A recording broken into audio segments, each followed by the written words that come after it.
नमस्कार बच्चों, संस्कृत विजन में आप सभी का स्वागत है। बच्चों, आज हम सीखेंगे संधि। संधि में दो अक्षरों का मेल होता है। जब दो अक्षरों का मेल होता है तो उसे हम संधि कहते हैं। बच्चों, जब दो कलर्स आपस में मिलते हैं ना, सामने आप देख रहे हैं दो रंग आपस में मिल रहे हैं, रेड एंड ब्लू। ये दो कलर देखिए मिल रहे हैं, फिर कौन सा कलर बन रहा है? पर्पल। ऐसे ही जब दो अक्षर आपस में मिलते हैं, दो वर्ण आपस में मिलते हैं, तो मिलने से जो विकार उत्पन्न होता है, अर्थात जो परिवर्तन होता है, उसे हम संधि कहते हैं। संधि 3 टाइप्स की होती है: स्वर संधि, व्यंजन संधि और विसर्ग संधि। इस वीडियो में हम स्वर संधि सीखेंगे। तो अब हम सीखते हैं स्वर संधि। जैसे कि इसका नाम है स्वर संधि, तो इसमें प्लस के left side and right side दोनों साइड हमें स्वर ही मिलते हैं। तो दोनों स्वरों के मिलने से जो परिवर्तन होगा उसे हम कहेंगे स्वर संधि। तो अब हम इसे और डिटेल में समझते हैं। जैसे कि यहाँ पर है हिम प्लस आलय। हिम का अर्थ होता है बच्चों बर्फ, स्नो, सामने दिख रही है आपको। आलय होता है घर, बर्फ का घर। तो हिमालय को हिमालय क्यों कहते हैं? स्नो हाउस ही होता है ना, एक तरह से बर्फ का घर होता है। अब हम करते हैं इसमें संधि की बात। तो इसमें जो म लेटर दिखाई दे रहा है ना, प्लस बिफोर प्लस, जो ये फर्स्ट वर्ड का लास्ट लेटर है, फर्स्ट वर्ड का जो लास्ट लेटर है वो है म। अभी जो म अक्षर है इसमें अ स्वर मिक्स है, तो म प्लस अ इज इक्वल टू म। बन गया ना म। तो हमने यहाँ से ये अ ले लिया, तो यहाँ पर ये हो गया अ। दिख रहा है बच्चों आपको अ? अब आलय जो है आफ्टर प्लस, जो सेकंड वर्ड है, प्लस के बाद जो लेटर है वो हमें दिखाई दे रहा है आ, और प्लस से पहले हमें दिख रहा है अ। तो क्या बना? अ प्लस आ। जब हम इन दोनों को मिक्स करते हैं तो बनता है आ। तो बच्चों क्या बना?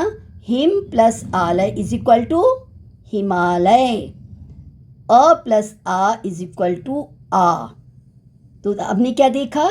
दो स्वर आपस में मिले हैं, अ और आ, और इन दोनों के मिलने से क्या बन गया? आ।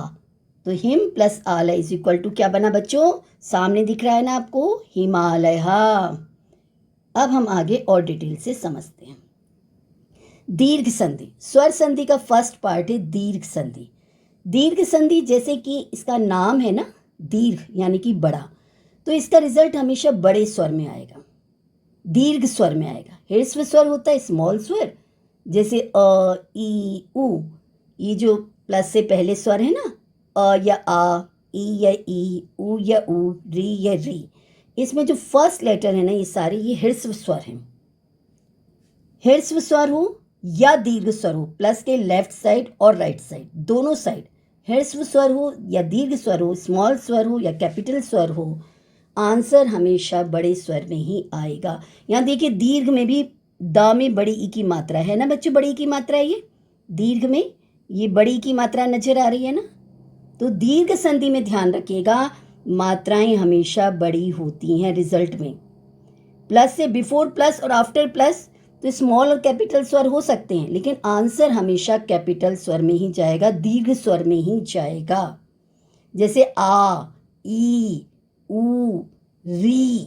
अब रे और री में फर्क होता है। जो यहाँ पर ये जो री है ये ह्रस्व स्वर है, दिस कॉल ह्रस्व स्वर, स्मॉल स्वर है ये। और ये जो री है बच्चों ये दीर्घ री है, दीर्घ स्वर है ये। तो इनका उच्चारण भी फर्क होता है, जैसे ऋषि और मातृणाम, पितृणाम। तो री को हमने ज्यादा समय बोला ना, ह्रस्व स्वरों के बोलने में समय कम लगता है और दीर्घ स्वरों के बोलने में समय अधिक लगता है। हमने क्या सीखा है इसमें? देखो यहाँ डायग्राम में साफ साफ है ना, ये अ है, ये अ है और ये अ है। अगर इन दोनों को हम प्लस कर देते हैं तो आंसर क्या बनता है? आ। तो बच्चों दीर्घ स्वर में समान स्वर होते हैं। समान स्वर कहने का मतलब क्या है? जिनका उच्चारण समान, जैसे हम अ, आ। तो जब हम इन दोनों का उच्चारण करते हैं ना, तो कंठ पर, हमारे गले पर असर पड़ता है। ठीक है, तो अ आ ई उ री, अगर आप इनको बोलकर देखेंगे तो सबका उच्चारण स्थान अलग अलग है। मुख के किस पार्ट से कौन सा टचिंग कैसे होती है, तो उससे वो स्वर का प्रभाव पड़ता है। जैसे जब हम ऊ बोलते हैं तो हमारे दोनों लिप्स टकराते हैं आपस में। अगर हम ई बोलते हैं तो तालू पर प्रभाव पड़ता है। तो इसी तरह से बच्चों उच्चारण स्थान को देखते हुए समान और असमान स्वर बताया जाता है। तो अ और आ जो है, इनके बाद अ या आ आएगा, ई और ऊ नहीं आ सकता। अगर हम ई और ई कहेंगे तो इनके बाद ई या ई होना चाहिए, तभी ये दीर्घ संधि बनेगी। दीर्घ संधि में बच्चों हमने क्या सीखा? प्लस के बिफोर या प्लस के आफ्टर, आफ्टर प्लस या बिफोर प्लस।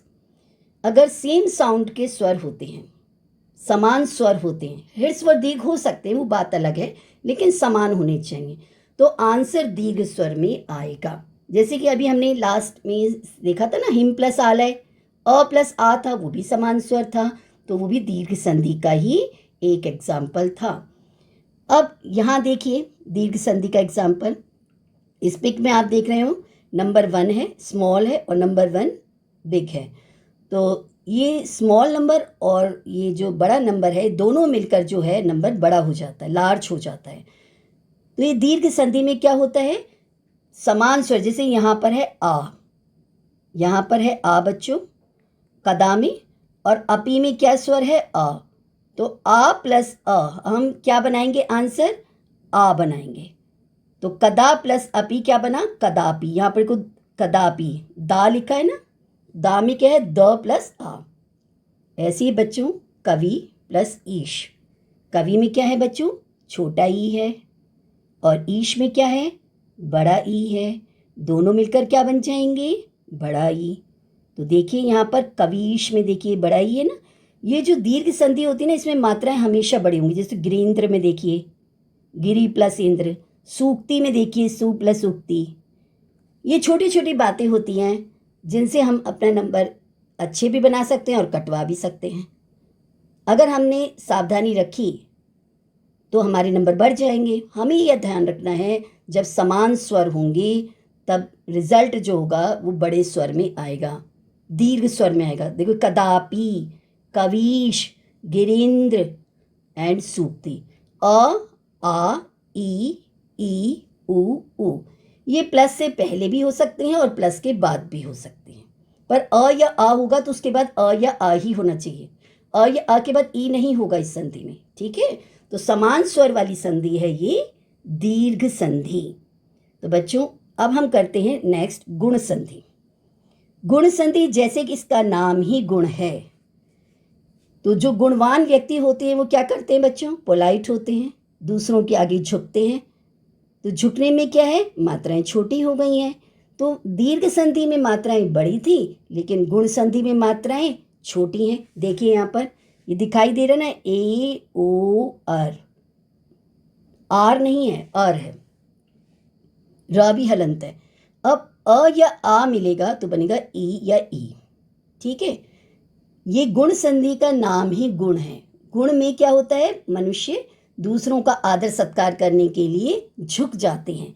जब हम किसी को विश करते हैं तो अकड़ कर थोड़ी करते हैं, पोलाइट वे में हमारा सिर भी थोड़ा सा झुकता है, हमारे शोल्डर भी, हमारे कंधे भी थोड़े से झुकते हैं। जैसे कि आप देख रहे हो ना, यहाँ पर ये ब्रांच भी झुक रही है ना बच्चों? क्यों झुक रही है? इस पर फल आ गए हैं। तो नमन्ति फलिनो वृक्षः, पढ़ा है ना आपने श्लोक? जो फलदार वृक्ष होते हैं वो झुक जाते हैं, और जो गुणवान व्यक्ति होते हैं वो झुक जाते हैं, और मूर्ख व्यक्ति कभी नहीं झुकते हैं। ठीक है, तो जो समझदार व्यक्ति होते हैं वो हमेशा झुकते हैं, दूसरों का आदर सत्कार करते हैं, दूसरों की बात सुनते हैं, समझते हैं, अपने से बड़ों की रिस्पेक्ट करते हैं, तो उन्हें योग्यता मिल जाती है। जैसे कि आप सब समझदार हैं, आप वीडियो देख रहे हैं, आप देखकर मेरी वीडियो को लाइक करेंगे, सब्सक्राइब करेंगे, गुण संधि को, दीर्घ संधि को अच्छे से समझेंगे।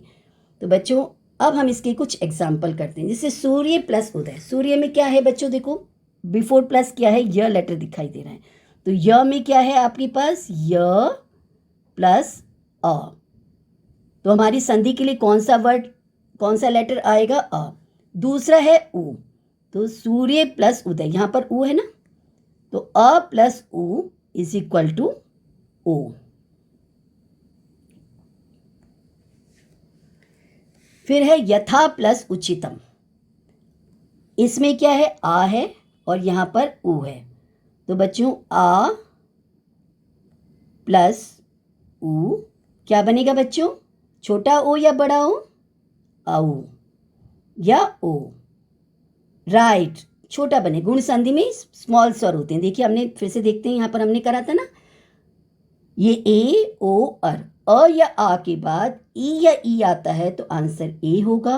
अ या आ के बाद उ या उ आता है तो आंसर ओ होगा। अ या आ के बाद री आता है तो आंसर अर होगा। तो बच्चों इन छोटी छोटी बातों को हमें ध्यान रखना है। अब जैसे वर्षा प्लस ऋतु, वर्षा में यहाँ पर क्या है बच्चों? आ, लास्ट में आ स्वर है ना, प्लस से पहले स्वर देख रहे हैं। और ऋतु में क्या है? री, ऋतु में री है ना। अब आ प्लस री हमने क्या पढ़ा है? अर, तो शब्द क्या बनना चाहिए हमारे पास? वर्षर्तु। वर्ष, आ प्लस री करने से अर बन गया ना, तो वर्ष बन गया। वर्ष में जब हमने अ लगाया तो ये श का अ कंप्लीट हो गया। फिर हमने इसमें र एक और ऐड करना है, तो वो र आधा है तो बन गया वर्ष। तो फिर विसर्ग लगे हुए हैं, देखिए यहाँ पर अर आधा है ना, र, ये र आधा है, हलंत लगा हुआ है ना। अगर अ या आ के बाद री आता है तो बच्चों अल हो जाता है। तब में व में अ मिक्स है और री है इसके बाद, तो री का बन जाएगा हमारे पास अल। अ प्लस री बन गया अल, आ हो या आ हो, ठीक है, तो अल। तो आंसर क्या बनेगा? ये रहा तवलकाराहा। ठीक है बच्चों, तो हमने क्या सीखा? आ प्लस उ जो होता है ओ हो जाता है, अ प्लस री अर हो जाता है। और क्या सीखा बच्चों हमने इसमें? अ प्लस ई जो होता है ए हो जाता है। अब अ प्लस ई का एक एग्जाम्पल हम देखते हैं, जैसे कि राजा प्लस ईशः, क्या बनेगा बच्चों? आ प्लस ई क्या बनना चाहिए? ए, तो आंसर क्या बनेगा? राजेशः। अब राजेश में आप ध्यान रखिए सिंगल ए है, डबल ए नहीं है, बड़ा ए नहीं है, क्योंकि इस गुण संधि का नाम ही गुण है। गुण में गुणी मनुष्य जो होते हैं वो हमेशा झुकते हैं, अपने आप को, जो भी काम करते क्रेडिट अपने ऊपर नहीं लेते, दूसरों को देते हैं, दूसरों की रिस्पेक्ट करते हैं। तो गुणवान व्यक्ति ही बच्चों लाइफ में आगे बढ़ते हैं। अब हम करते हैं वृद्धि संधि। वृद्धि संधि में आप देख रहे हैं कि प्लस के आगे वाला पार्ट इंक्रीज हो रहा है ना बच्चों, देख रहे हैं डायग्राम में, इस पिक में कितनी कलरफुल लाइनें आगे बढ़ रही हैं। तो वृद्धि का भी अर्थ होता है बड़ा होना। क्या इंक्रीज होता है इसमें? इसमें इंक्रीज होता है आफ्टर प्लस वाला पार्ट। प्लस से पहले तो अ या आ यही दो हो सकते हैं जो कि इसमें आपको दिखाई दे रहे हैं, लेकिन बिफोर प्लस ए हो या ओ हो, आंसर जो है बड़े स्वर में ही जाएगा। जैसे ए बड़ा है और ओ औ बड़ा है, ठीक है, क्लियर है बच्चों? बिफोर प्लस क्या होना चाहिए? अ या आ। आफ्टर प्लस क्या होना चाहिए? ए या ओ।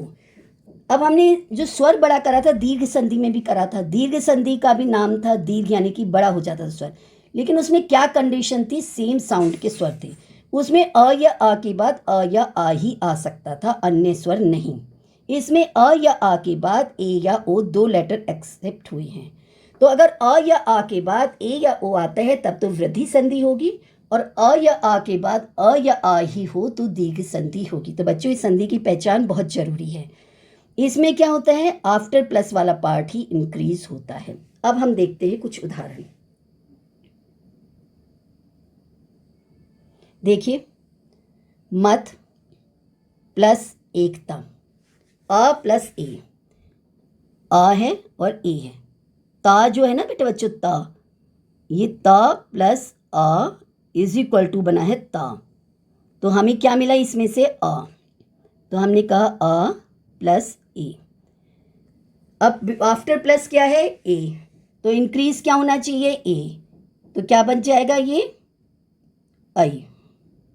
तो इसलिए यहाँ पर बन गया मतैकता, त प्लस ए तई बन गया यहाँ पर। आप इसमें जितने भी देखेंगे ना लेटर, तो आफ्टर प्लस वाला पार्ट ही इंक्रीज हो रहा है।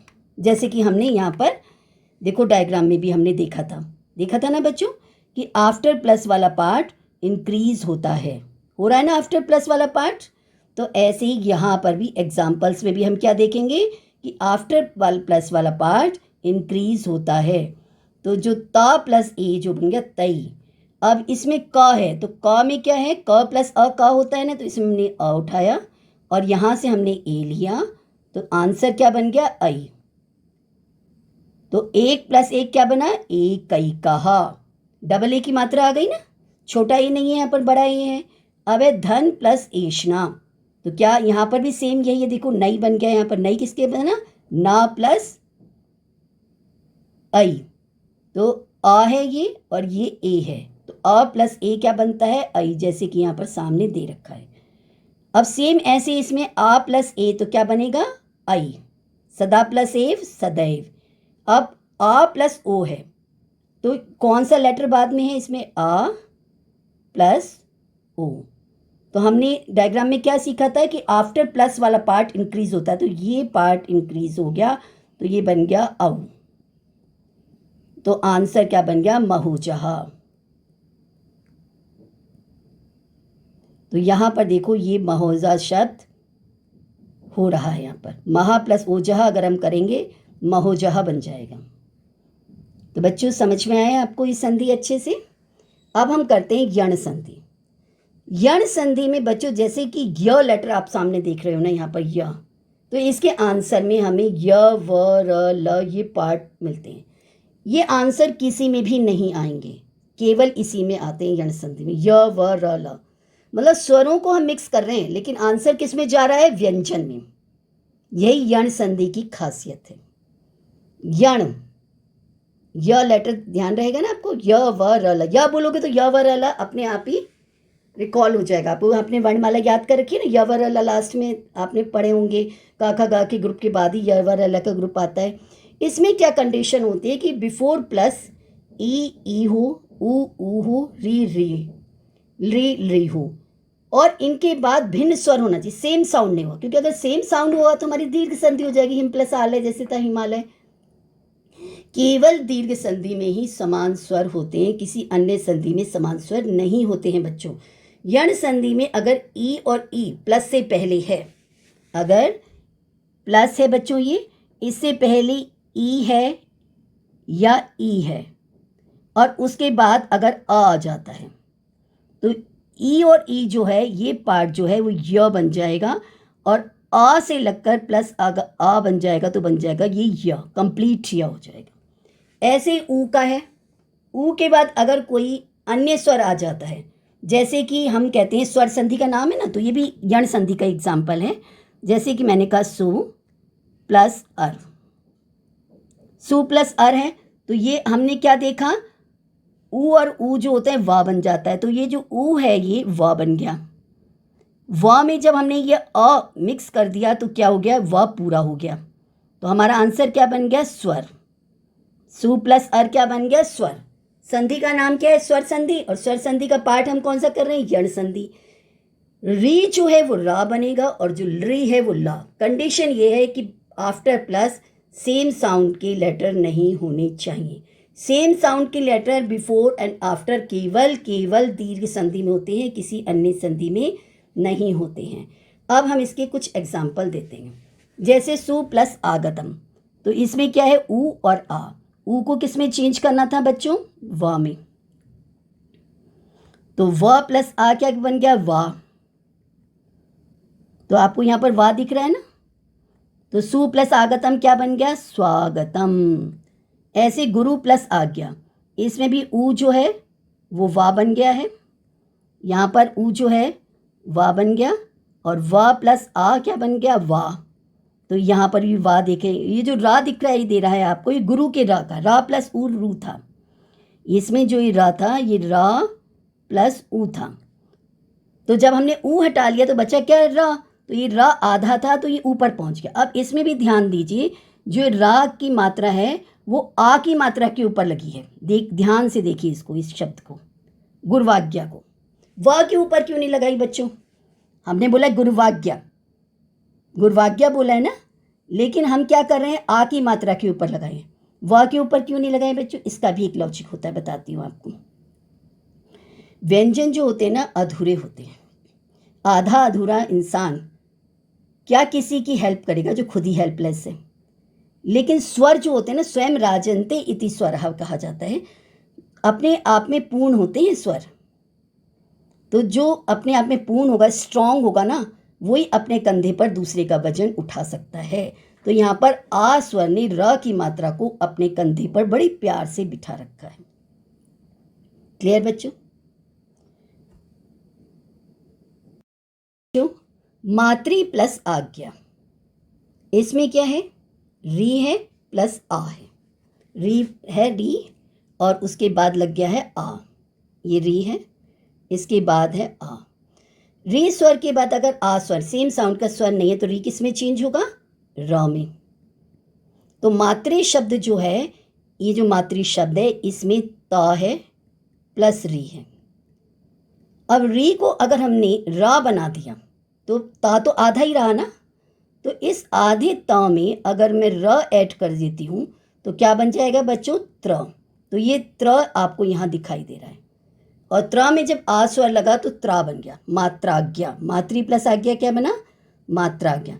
री प्लस आकृति, जैसे री का रा बनता है ऐसे री का ला बनता है, तो री प्लस आकृति क्या बनेगी बच्चों? लाकृति। अब हम करते हैं बच्चों अयादि संधि। अयादि संधि में क्या होता है? बिफोर प्लस ए, आई, ओ, औ ये लेटर हो सकते हैं, और आफ्टर प्लस एनी स्वर। इस कंडीशन में ए चेंजेस टू आई चेंजेस टू आई, ओ चेंजेस टू आव एंड औ चेंजेस टू आव। जैसे एग्जाम्पल है यहाँ पर ए प्लस आदि। ए को हमने अय बना दिया, ये जो ए लेटर है, हम जब ए और अ को जोड़ते हैं तो आंसर क्या बनता है? अय। और अय के बाद आदि लिखा हुआ है, तो अय प्लस आदि क्या बनेगा बच्चों? अयादि। क्लियर बच्चों? अब हम इसको और डिटेल से समझते हैं। जैसे मुने प्लस ए, इसमें क्या है? ये ए है और इसके बाद भी ए आ गया है, तो ए हमने किस में चेंज करना है? अभी क्या सीखा? ए चेंजेस टू अय। तो ए को जब हमने अय में चेंज करा तो शब्द क्या बन गया? मुनय। अब मुनय शब्द बना है तो य में अ जो है किससे कंप्लीट हुआ है? इस अय के अ से। और फिर जो ए की मात्रा कहाँ से आई है? जो प्लस के बाद ए लगा है उसको हमने एज इट इज ऐड कर दिया। ऐसे ही विनय प्लस एक अकहा, तो इसमें क्या है? आई लेटर है और उसके बाद अ लेटर है। ये जो आई लेटर है ये किस में चेंज होगा बच्चों? आई में। ए चेंजेस टू आई चेंजेस टू आई, तो आई प्लस अकहा क्या बनेगा? आय कहा। तो विनय प्लस अकहा क्या बनेगा? विनायकः। विनय में जो आई है, न में जो आई की मात्रा लगी है वो बच्चों उसके बाद है अ, तो जब आई की मात्रा आय में चेंज हो जाएगी तो विन प्लस आय प्लस अकह, तो क्या बना? विनायकः। अब ऐसे ही है पो प्लस अना। पो में क्या है? ओ स्वर है, पा प्लस ओ पो हो गया ना, और उसके बाद हमने लगाया है आ स्वर, तो ओ किस में चेंज होगा बच्चों? ओ अव में चेंज हो जाएगा। तो अव के बाद क्या लिखा है? अ, तो अव में जब मैं अ लेटर ऐड कर दूंगी तो अव अपने आप में कंप्लीट हो जाएगा। ठीक है, तो क्या बनेगा शब्द? पवनः। पो प्लस अनः पवनः।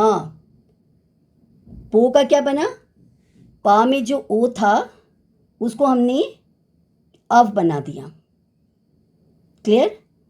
तो पा प्लस अव क्या बना? पव, और फिर प्लस के बाद अ लगा है तो पव का व कंप्लीट हो गया, पव हो गया। फिर अ के साथ जो न लगा है उसमें विसर्ग है तो पवनहम। अब है पो प्लस इत्रम।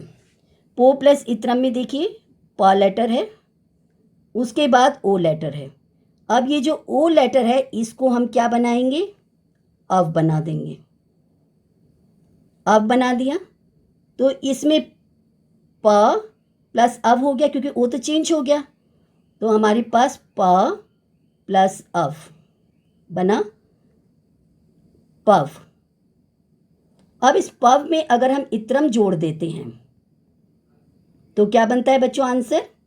पवित्रम। पव प्लस ई पवी हो गया, तो पवित्रम। बच्चों अब प्रश्न पत्र में प्रश्न कैसे आ सकता है? देखिए, संधिम अथवा विच्छेदम कुरुत। संधि कहते हैं मिलाकर लिखने को, और विच्छेद कहते हैं अलग अलग करके प्लस करके लिखने को। जैसे देवालय शब्द, ये आपका संधि है जिसमें अक्षरों का मेल कर दिया गया है, और ये साधु प्लस इति जो है ये आपका विच्छेद है। तो एग्जाम में संधि करने के लिए और विच्छेद करने के लिए आता है। मान लीजिए देवालय शब्द आया है, तो देवालय में क्या है? देव प्लस आलय। जैसे हिमालय था ना, ऐसे ही देव प्लस आलय है। अब साधु प्लस इति है, तो साधु में जो धा है उसमें ऊ लेटर ऐड है। ये ऊ दिखाई दे रहा है ना, तो हमने ऊ उठाया, फिर प्लस लिखा है, फिर इति है, ऊ प्लस इति। तो ऊ किस में चेंज होता है? व में। तो क्या बनेगा हमारे पास आंसर? साधु बन गया, ऊ को व बना दिया। अब हमारे को इति लिखना है, तो साध्विति, क्योंकि प्लस के बाद क्या लिखा है बच्चों? इति लिखा है ना, तो हमने ऐसे ई की मात्रा, जो स्वर होते हैं वो मात्राओं के रूप में चेंज हो जाते हैं। अब है सहेब। सहेब में क्या बनेगा? सह प्लस एव। ये कौन सी संधि थी हमारी? याद कीजिए, राइट, वृद्धि संधि। वृद्धि संधि में प्लस के बाद वाला जो लेटर होता है ना वो इंक्रीज होता है, तो प्लस के बाद यहाँ पर ए लेटर है, तो यहाँ पर हमें आई, सहेब में डबल ए की मात्रा दिख रही है। अब है नायकः। नई प्लस अकः, नायकः। नायकः शब्द कैसे बना? ए चेंजेस टू आई और आई चेंजेस टू आय, तो नई है तो आय। जब मात्रा बड़ी होती है ना तभी आ की मात्रा आती है। ए चेंजेस टू आय, ठीक है, छोटा ए है तो आय बन गया, लेकिन बड़ा ए हो गया तो आय हो गया। ओ है तो अव, और बड़ा औ हो गया है ना ये, तो फिर आव हो जाता है। अब देव प्लस इंद्र। देव प्लस इंद्र में क्या है? अ प्लस ई, और अ प्लस ई हमने क्या सीखा है? ए, तो क्या बन गया यहाँ पर? देवेंद्रः। अब ये है सूर्योदय। सूर्योदय में क्या है? अ, सूर्य का अ, य में, और उदय का उ, मिलकर बन गया ओ। तो सूर्य प्लस उदय क्या बन गया बच्चों? सूर्योदय। तो हमारे पास आंसर क्या बनेगा? सूर्य प्लस उदय। अब है अयम लिट लकारा। ली प्लस अकार, ली का क्या बन जाएगा? ल। फिर इसमें ल में अगर अकार ऐड कर देते हैं तो क्या आंसर बनना चाहिए बच्चों? लकारः। बच्चों अब आपसे एमसीक्यू भी पूछे जा सकते हैं संधि पर, तो हमें राइट पार्ट को करेक्ट करना है। अब है शब्द चंद्रोदय। चंद्रोदय में ओ की मात्रा दिख रही है ना, सिंगल ओ की मात्रा। छोटी मात्राएं कौन से उसमें आती हैं? याद कीजिएगा, कौन झुकते हैं? वेरी गुड, गुणवान व्यक्ति। तो संधि कौन सी हुई? गुण संधि। तो इसमें चंद्रोदय में क्या आना चाहिए? चंद्रः प्लस उदय, यहाँ पर विसर्ग दिख रहा है प्लस से पहले, तो ये हम विसर्ग संधि तो कर ही नहीं रहे, हम तो स्वर संधि कर रहे हैं, तो ये तो नहीं हो सकता है। फिर चंद्रो प्लस दया, ओ प्लस दा तो हमने कहीं पढ़ा ही नहीं, स्वर के साथ स्वर पढ़ना था हमें, तो ये भी नहीं बचा क्या है? चंद्र प्लस उदय। यस, इट्स राइट, क्योंकि चंद्र में द में अ मिक्स है और फिर उदय में ऊ है, और अ प्लस ऊ जो होता है वो ऊ होता है, तो हमारा यही आंसर राइट है, चंद्रोदय। अब है गण प्लस ईशाय। क्या होना चाहिए? अ प्लस ई। अ प्लस ई है ना इसमें, अ प्लस ई किस में बन गया है? ए में। तो देखिए यहाँ पर क्या है? गणेशाय। अब है हनुमान कपीशः। कपीशः में देखो बड़ी, बड़ी कहाँ पढ़ी थी हमने? दीर्घ संधि में। तो ये हमारा है कपि प्लस ईशाह, कपीशाह। ई प्लस ई इज इक्वल टू ई। अब यहाँ पर भी कपि प्लस ईशा है, तो ध्यान दीजिए कपि शब्द जो है उसमें स्पेलिंग छोटी होती है, बड़ी नहीं होती है। बड़ी स्पेलिंग होने से दो बंदर हो गए। अब दो बंदरों का ईश थोड़ी होता है, वो तो बहुत सारे बंदरों के ईश है हनुमान जी। तो अब है अयम पितृ प्लस आदेशः। तो पितृ में री है, री प्लस अ हमने क्या सीखा था, र, और त में अगर हम र ऐड कर देते हैं तो बनता है त्र। अब ये त्र तो दो जगह मिल रहा है, इसमें भी मिल रहा है, इस ख पार्ट में भी और इसमें ग पार्ट में भी। तो हमारे पास कौन सा पार्ट राइट होगा, री जो हमें र बनाना है, तो त में हम जब र ऐड करते हैं तो वो बन जाता है त्र। क्लियर। और इसमें हमने त्रादेशः, पित्रादेशः कर दिया ना, पितृ प्लस आदेशः, क्या बनना चाहिए, राइट, पित्रादेशः। ये वाला राइट होगा, ये रॉन्ग होगा और ये रॉन्ग होगा। तो बच्चों ये स्वर संधि के सभी पार्ट्स आपको समझ में आए। बच्चों अगर आपको मेरा ये वीडियो अच्छा लगा हो तो इसे please like, share and subscribe कीजिएगा। Thank you.